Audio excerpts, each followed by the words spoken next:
What is the secret to greatness? I can tell you what it's not. It's not doing nothing. It's not waiting around for a lottery ticket. It's definitely not blaming the world, when blaming the world won't change anything. So what is it? We're going to explain that secret in this video, in 5 steps that you can follow right at home. But we didn't discover this. 2,000 years ago, the Stoics did. What they invented and developed was so powerful that it made believers of people as different as Roman emperors and slaves. The world may have changed since then, but the psychological truths that push people to greatness have not. Now, I can't tell you what it takes to achieve greatness in 30 seconds. That's what this video's for. But I can give you a summary of what they found. Our power doesn't lie in controlling the things that happen. It can't, because we can't. Our power lies in mastering our response to the things that happen to us and those circumstances that we can change. And if you can learn to do that, you have solved the problem. Greatness is yours. But not me. It won't work for me, I can hear some of you saying. Things never work out for me. My situation is different. I'm here to tell you that it will work for you if you try. I'm going to give you a plan that will get you there. And here it is, in outline form. First, you must focus. Second, you must change your thoughts to change your reality. Third, you must work to achieve a flow state in your life. Fourth, you must act according to your values. And fifth, you must make the world your arena. The most important of these is the first one, focus. Above all and above everything else, you must focus. The great Stoic philosopher Seneca once said, "To be everywhere is to be nowhere." What this means is that when we spread our attention across too many things simultaneously, we aren't present or effective with any of them. Seneca is warning us that multitasking and constant distraction prevent deep engagement. It was true in his time, and it's true in ours. In modern life, when our attention jumps between emails, social media, work tasks, and conversations, we experience only the surface of each, without making a meaningful impact. True effectiveness comes from being fully present with one thing at a time. A mind that tries to be everywhere, attending to many tasks at once, ends up being nowhere, not fully engaged with anything. This connects with modern research showing that multitasking reduces cognitive performance and depth of thought. Seneca, in other words, recognized that scattered attention leads to scattered results. You may appear busy, but you accomplish little of significance. And what matters, in the world we live in, is results. The Stoic approach values depth over breadth, because that's what gets results. Computer science professor Cal Newport calls the ability to focus without distraction deep work, defining it as professional activities performed in a state of distraction-free concentration that push your cognitive capabilities to their limit. This modern concept mirrors what the Stoics practiced as mental discipline. While Newport's research demonstrates that deep work is profitable in today's economy, the Stoics would argue it's always been essential for a well-lived life. The evidence against multitasking keeps building. Research from Stanford University shows that heavy multitaskers perform worse on cognitive control tests and struggle more with relevant information filtering. Each time we switch tasks, we pay what Newport calls an attention residue tax, up to 40% of our productive capacity lost in transitions. So it follows that if you stay focused, you'll be up to 40% more effective. How can we reclaim our focus in a world designed to fragment it? Here are practical techniques you can follow to do deep work. Begin with morning intention setting, a practice Marcus Aurelius followed religiously. Before emails and notifications, decide what deserves your deepest attention today. Next, create distraction-free environments by eliminating what Newport calls the shallow work triggers. You can silence notifications, close unnecessary tabs, and establish boundaries before you begin to save time. Finally, practice mindful transitions between activities. Rather than immediately jumping between tasks, pause briefly to reset your attention, what Epictetus might call preparing the mind for the work at hand. By preparing yourself in this way, you'll set yourself up for success. True greatness in work and character emerges from the discipline of focused attention. But focus alone isn't enough. Once you've mastered your attention, you must direct it toward the right thoughts. This brings us to our second principle, changing your thoughts to change your reality. The Stoics understood that our perceptions shape our experience more profoundly than external circumstances. As Marcus Aurelius wrote, "The happiness of your life depends upon the quality of your thoughts." This insight that we can transform our reality by transforming our thinking forms the foundation of what we call cognitive behavioral stoicism, the deliberate practice of regulating your thoughts to improve your life. The practice is straightforward. Whenever you enter a thought spiral, apply the Stoic test. Ask yourself, is this within my control? If the answer is no, practice acceptance. If it's yes, channel your energy toward constructive action instead of rumination. There's a modern psychological technique with a similar orientation called CBT, short for cognitive behavioral therapy. It's a psychotherapy approach that focuses on identifying and changing unhelpful thinking patterns and behaviors. The premise of CBT is that our thoughts, feelings, and behaviors are interconnected, meaning that negative patterns in any of these areas can create and maintain psychological distress. To fix ourselves, we must fix those patterns. By focusing on those, CBT helps people develop more helpful ways of thinking and behaving. Here's an example. When something bad happens, most people fall into destructive thought patterns. This always happens to me. Everything is ruined, or I can't handle this. The Stoics recognize these as false impressions, judgments that we add to neutral events. If we add them, that means we can also stop adding them. Epictetus taught that it's not what happens to you, but how you respond to it that matters. Consider how differently your day unfolds when you view challenges as opportunities rather than obstacles. This creates a feedback loop of empowerment. When you reframe negative thoughts, your emotional responses shift, your actions become more effective, and your outcomes improve. Modern cognitive behavioral Stoics has rediscovered what the Stoics knew. We can question our automatic thoughts and more willingly choose a more rational interpretations. When we do this, we free ourselves from unnecessary suffering and expand our potential. When we're at our maximum potential, we tend to be in a state of flow. And that's our third principle, creating the conditions for us to achieve that flow state. The Stoics understood that true productivity comes from deep and purposeful engagement. This ancient wisdom is backed up psychologist Mihaly Csikszentmihalyi's concept of flow, that optimal state where we're so immersed in a challenging activity that time seems to disappear. Flow represents the perfect balance between skill and challenge.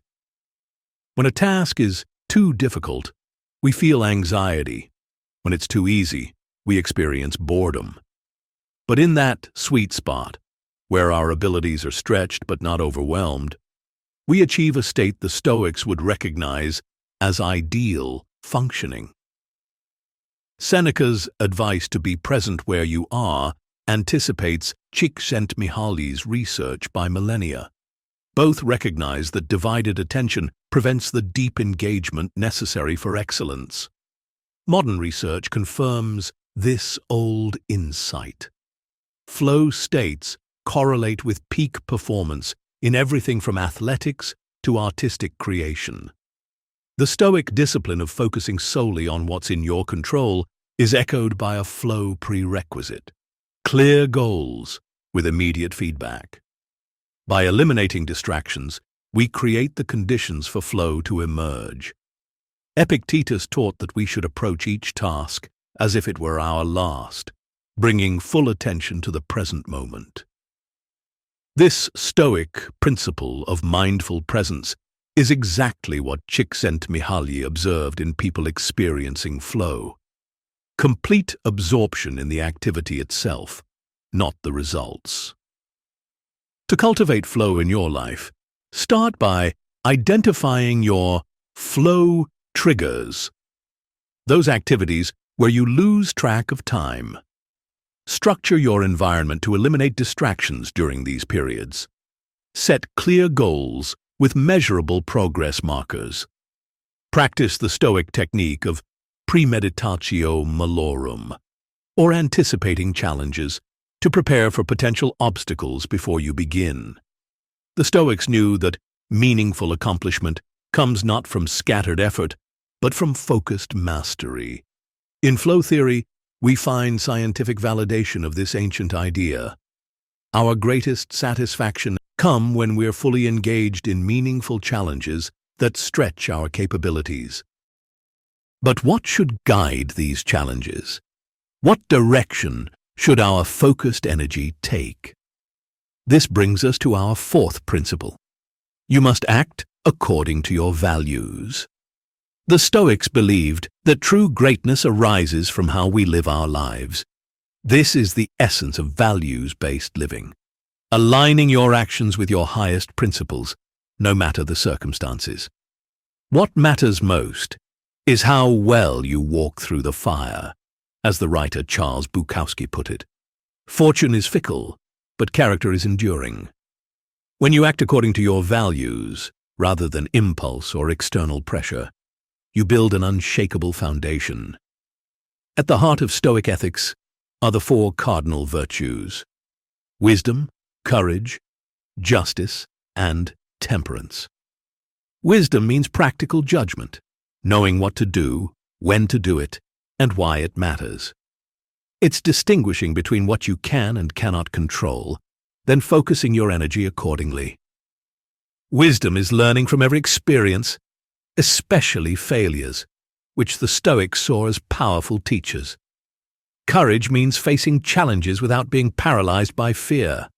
Not fearlessness, but acting despite fear when values demand it. As Seneca noted, sometimes even to live is an act of courage. This virtue enables you to bear hardship and to speak the truth even when silence would be easier. Justice extends beyond legality to treating others with fairness and respect. It recognizes our shared humanity and responsibilities to one another. Marcus Aurelius emphasized this interconnection. What benefits the hive benefits the bee. Justice is seeing that your well-being is shared with others.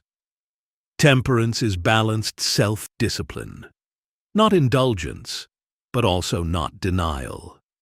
It means moderation. It's mastering your desires rather than being mastered by them. Temperance creates the space between stimulus and response, where wisdom can breathe. The path to greatness requires more than good intentions. It demands that your actions consistently reflect your values, especially when doing so is difficult. As Epictetus taught, don't explain your philosophy, embody it. This brings us to our fifth and final principle. You must make the world your arena. Making the world your arena means transforming everyday environments into spaces of practice and growth where you can succeed. And to do that, before you can do anything else, you must first get out there. You must go into the world and try. That's the idea behind the do things badly principle. It cures perfectionism paralysis. Begin by giving yourself permission to perform poorly. Write the terrible first draft. Have the awkward conversation. Attempt the imperfect workout.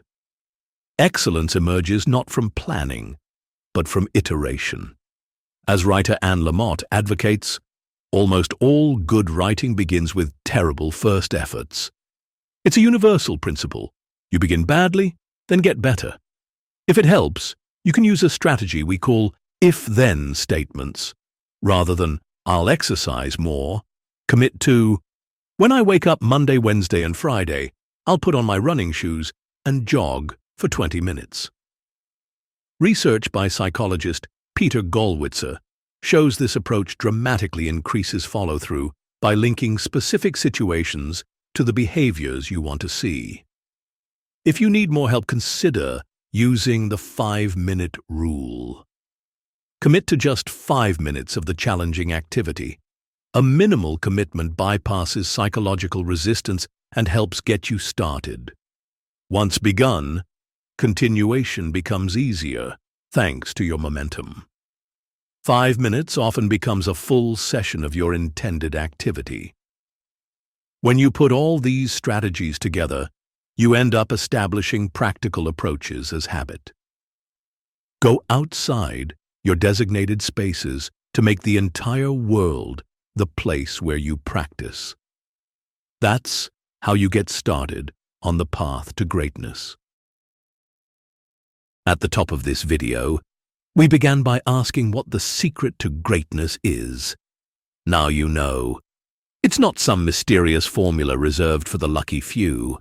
It's a practical, proven path anyone can follow.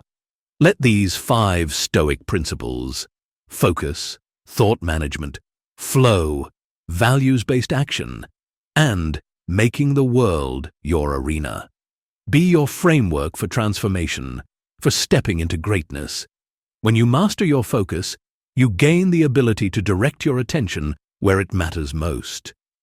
By changing your thoughts, you reshape your reality. Through flow, you tap into your highest potential. By acting according to your values, you build unshakable character. And by making the world your arena, you turn philosophy into practice, creating meaningful change in your life and the lives of others. Remember that greatness isn't about perfection, it's about progression. The Stoics understood that we're all works in progress. Every day presents new opportunities to apply these principles, to stumble, to learn, and to grow stronger throughout the process. As Marcus Aurelius reminded himself each morning, when you arise in the morning, think of what a precious privilege it is to be alive, to breathe, to think, to enjoy, to love. So begin today. Start badly if you must, but start. Focus your attention on what truly matters. Challenge your limiting thoughts. Find your flow. Live your values. And make every environment you move through an arena for practicing these timeless principles. The path to greatness lies before you. Now it's your turn to take that first step. If you wouldn't mind, please drop a comment below about your own experience with these techniques and with Stoicism in general. Your story might be exactly what another person needs to hear to start their own journey towards Stoic wisdom. Remember, like Epictetus, you have the power to transform any circumstance into an opportunity for growth. Whether you're mastering your focus, changing your thoughts, finding your flow state, following your values, or making the world your arena, every moment is a chance to strengthen your Stoic mindset. Finally, don't forget to subscribe and hit that notification bell for more videos about transforming life's challenges into fuel for growth. Until next time, keep advancing on the path to greatness, one Stoic technique at a time.